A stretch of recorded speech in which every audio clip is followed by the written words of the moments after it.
Hello, in front of me I've got INFINIX Zero Ultra. In this video I'll show you how to manage Google Wallet.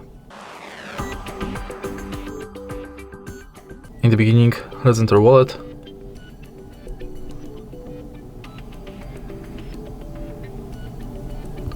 Tap View Wallet button, and as you can see from the homepage of this app, you can add payment cards,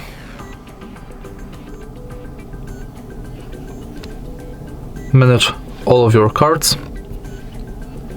and also add passes like Transit Pass, Loyalty and Gift Card. If you go to Menu, you've got access to your Google account, Wallet Tips, Tap to Pay Setup, where you can set Google Pay as your default payment method. You can set up payment card, check if NFC is on, check if your phone has a lock screen set, and if your phone meets security requirements. Next, you can check full list of participating banks.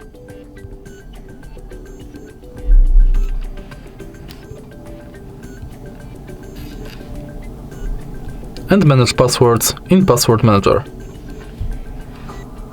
In your data in Wallet, you can manage payments data and passes data. In Wallet settings, you can manage payments profile, add passes from GPay, enable or disable review purchases, updates about your passes, and updates from Wallet and Google Pay. In the end, you can go to Help and Feedback. And that's it. If you find this video helpful, please leave like, comment and subscribe.